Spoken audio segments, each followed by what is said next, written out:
మనం చూసుకుంటే ఎన్టీఆర్ గారు కానివచ్చు, అల్లు అర్జున్, రామ్ చరణ్, ప్రతి ఒక్క హీరోకి మంచి ఆదరణ ఉంది. ఎలా అనిపిస్తుంది మీకు? సో బాహుబలితో ఎంత స్టార్ట్ అయింది నాకు అనిపిస్తుంది ప్రభాస్ వల్ల.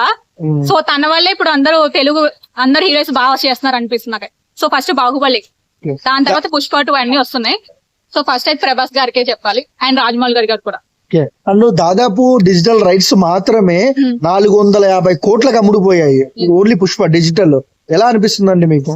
బానే ఉంది, హ్యాపీగా అనిపిస్తుంది నాకైతే. రాబోయే రోజుల్లో ఎలా ఉంటది టాలీవుడ్ ఇండస్ట్రీ? పైకి వెళ్తుంది అందరికన్నా.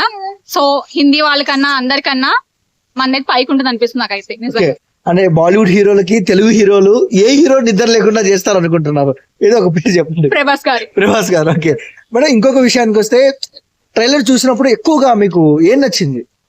ఫైట్స్ కానీ, సో దాంట్లో మనం ఒకటి ఎలా చేయాలని ఉంటుంది కదా, సో దాన్ని బాగా చూపిస్తున్నారు అనమాట. సో బాగుంది అయితే. పుష్ప 1 చూసాను, పుష్ప 2 గురించి వెయిటింగ్ ఇప్పుడు నేను. సో చూడాలి ఎలా ఉంటుంది ఏంటని. మూవీ అయితే బాగుంటుంది అందరూ అంటున్నారు, చూడాలి ఎలా ఉంటుంది. రష్మికతో ఉన్న సీన్లు ఎలా అనిపించింది? అంతగా అయితే బానే ఉంది, మరి అంత ఎక్కువ లేదు కదా దాంట్లో. సో పర్లేదు, నార్మల్ గా ఉంది అనుకోవచ్చు. సో ఈ పుష్ప 2 లో కూడా రొమాంటిక్ ఉంటదంటారు ఛాన్స్? తెలియదు, ఇంకా మన మూవీ రిలీజ్ అవ్వలేక. సో రిలీజ్ అవ్వకుండా ఏం మాట్లాడకూడదు కదా. ఉండాలనుకుంటున్నారా? వద్దని అనుకుంటున్నా. ఫ్యామిలీ తెలియదు సినిమాకి ఉండకూడదు కదా. సో